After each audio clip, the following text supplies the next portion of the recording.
ఉల్లిపాయలతో చపాతీలోకి చాలా సులభంగా చేసుకునే ఒక మంచి సైడ్ డిష్ను ఈ వీడియోలో చూపిస్తున్నానండి. ఈ కర్రీ వచ్చేసి ఆనియన్ మసాలా కర్రీ.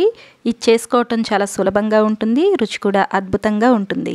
అన్నీ ఇంట్లో ఉండే వాటితోనే కర్రీని రెస్టారెంట్ స్టైల్లో ఎలా చేసుకోవాలి ఈ వీడియోలో చూద్దాం. వెల్కమ్ టు వంటలమ్మి. నేను మోనిక. మీరు గనక ఈ ఛానల్ను మొదటిసారిగా చూస్తున్నట్లయితే తప్పకుండా సబ్స్క్రైబ్ చేసుకోండి. మరి ఈ ఆనియన్ మసాలా కర్రీ చేసుకోవటానికి ముందుగా స్టవ్ ఆన్ చేసుకుని ప్యాన్ పెట్టుకుని ప్యాన్లో 1 స్పూన్ ఆయిల్ వేసుకోండి.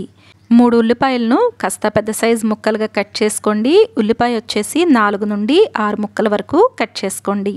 ఇలా కట్ చేసుకున్న ఉల్లిపాయలను నూనెలోకి వేసుకుని వీటిని కొద్దిగా వేయించుకోవాలి. ఇవి రంగు మారటం కానీ పచ్చివాసన పోయేంత వరకు కానీ ఇలా వేయించుకోవాల్సిన అవసరం లేదు. ఒక 1 నిమిషం పాటు వేయించుకుంటే సరిపోతుంది. వీడియోలో చూపిస్తున్నట్లుగా కొద్దిగా రంగు మారి ఇలా బేబీ పింక్ కలర్ వస్తే సరిపోతుంది. ఇలా రాగానే ఈ ఉల్లిపాయ ముక్కలన్నింటినీ కూడా నూనెలో నుండి తీసి ఒక గిన్నెలో పెట్టుకుని పక్కన పెట్టేసుకోండి.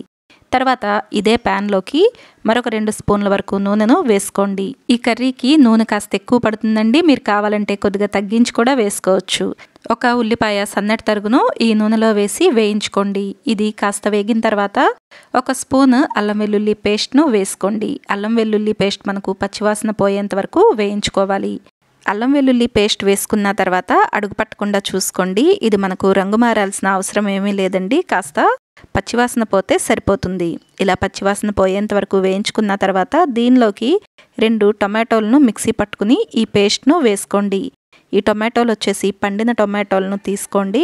ఇలా టొమాటో పేస్ట్ వేసుకున్న తర్వాత మొత్తం కలిసేలాగా కలుపుకోండి. టొమాటోలను మనం మిక్సీ పట్టి వేస్తున్నాం కాబట్టి మనకు త్వరగానే ఉడికిపోతుందండి. కాస్త పచ్చివాసన పోయి నూనె పైకి తేలేటప్పుడు దీనిలోకి 1/2 స్పూను కాశ్మీరీ చిల్లీ పౌడర్ వేసుకోవాలి. ఈ కారం వలన మనకు కూరకు మంచి రంగు వస్తుంది. అలాగే ఇది కారం కూడా బాగా తక్కువగా ఉంటుంది. ఈ కాశ్మీరీ చిల్లీ పౌడర్ మీకు అందుబాటులో ఉంటే వేసుకోండి. లేదంటే మనం రోజువారీ కూరల్లోకి వాడే కారం కూడా వేసుకోవచ్చు. దీంతోపాటు 1 స్పూన్ కారం, అలాగే 1/2 స్పూన్ పసుపు వేసుకోవాలి. 1/2 స్పూన్ గరం మసాలా, 1 అర స్పూన్ వరకు ధనియాల పొడి వేసుకుని ఈ మొత్తం కూడా కలిసేలాగా బాగా కలుపుకోవాలి. ఉప్పు ఒకటి మాత్రం మనం తర్వాత వేస్తామండి. ఇవన్నీ ముందుగా ఇలా వేసుకుని ఈ మొత్తం మసాలాలు బాగా పట్టేలాగా కలుపుకోవాలి. ఈ మసాలాలన్నీ వేసుకున్న తర్వాత స్టవ్ను తగ్గించుకుని సన్నని మంటపైనే పెట్టుకోండి. ఇలా పెట్టుకుని కలుపుకుంటూ దీన్ని దగ్గర పడేంత వరకు కూడా ఇలా ఉడికించుకోవాలి. ఇలా కాస్త దగ్గర పడిన తర్వాత దీనిలోకి తాజా పెరుగును వేసుకోవాలి. పెరుగు వచ్చేసి 3 స్పూన్ల వరకు వేసుకోవాలండి. ఇలా పెరుగును వేసుకుని ఈ మొత్తం కలిసేలాగా కలుపుకోవాలి. దీనిలోకి తాజా పెరుగు వేసుకుంటేనే రుచి బాగుంటుందండి. ఇలా పెరుగు వేసుకుని ఈ పెరుగు కూడా మొత్తంలో కలిసేలాగా కలుపుకోండి. పెరుగు తరకలుగా లేకుండా చూసుకోండి. గరిటతో ఇలా గుండ్రంగా కలుపుతూ ఉంటే పెరుగు మొత్తం దీనిలోకి బాగా కలిసిపోతుంది. మీరు కావాలంటే 3 స్పూన్ల పెరుగు తీసుకుని ముందుగానే దాన్ని తరకలు లేకుండా చిలికి కూడా వేసుకోవచ్చు.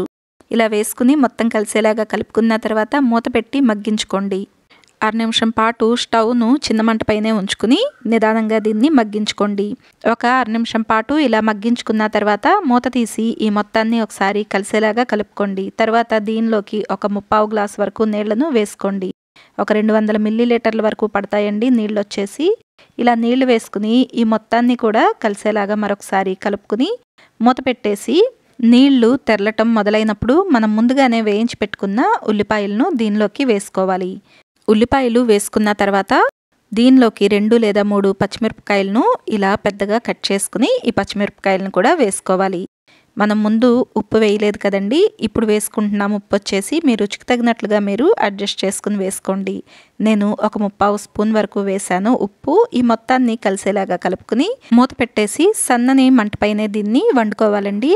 మనకు వేసుకున్న నీళ్ళు మొత్తం ఎగిరిపోయి ఇలా దగ్గర పడాలి కూర వచ్చేసి. అవసరమైతే మధ్య మధ్యలో 1 లేదా 2 సార్లు కలుపుకుంటూ ఉండండి. ఇలా బాగా దగ్గర పడినప్పుడు దీనిలోకి కొద్దిగా కొత్తిమీర తరుగును వేసుకోండి. కొత్తిమీర తరుగును వేసుకుని మొత్తం కలిసేలాగా ఒకసారి కలుపుకున్న తర్వాత ఒక 1 నిమిషం పాటు మూత పెట్టి మగ్గించుకుంటే మనకు రెస్టారెంట్ స్టైల్లో ఆనియన్ మసాలా కర్రీ రెడీ అయిపోతుంది. ఈ ఆనియన్ మసాలా కర్రీ చేసుకోవటానికి అన్నీ కూడా మనం వాడేవి రోజువారీ మన ఇంట్లో ఉండేవేనండి. వీడియోలో చూపిస్తున్న ఈ విధంగా చేస్తే రుచి మాత్రం రెస్టారెంట్ స్టైల్లో ఖచ్చితంగా ఉంటుంది. చపాతీలోకి ఎప్పుడూ చేసే కూరలు కాకుండా ఈసారి ఈ తీరులో ఆనియన్ మసాలా కర్రీని చేసి చూడండి. ఇంట్లో అందరికీ ఇది ఫేవరెట్ కర్రీ అయిపోతుంది. అంత బాగుంటుందండి దీని రుచి. మరి టేస్టీగా ఉండే ఈ ఆనియన్ మసాలా కర్రీ రెసిపీ మీకు నచ్చితే ఈ వీడియోని లైక్ చేయండి. మీరు కూడా ఈ రెసిపీని తప్పకుండా ట్రై చేసి మీకు ఎలా అనిపించిందో కమెంట్ సెక్షన్లో కమెంట్ చేయండి. ఈ వీడియోను మీ ఫ్రెండ్స్ ఇంకా ఫ్యామిలీ మెంబర్స్కు షేర్ చేయండి. ఇలాంటి మరిన్ని రెసిపీస్ కోసం వంటలమ్మే ఛానల్ను సబ్స్క్రైబ్ చేసుకోండి. Thank you for watching.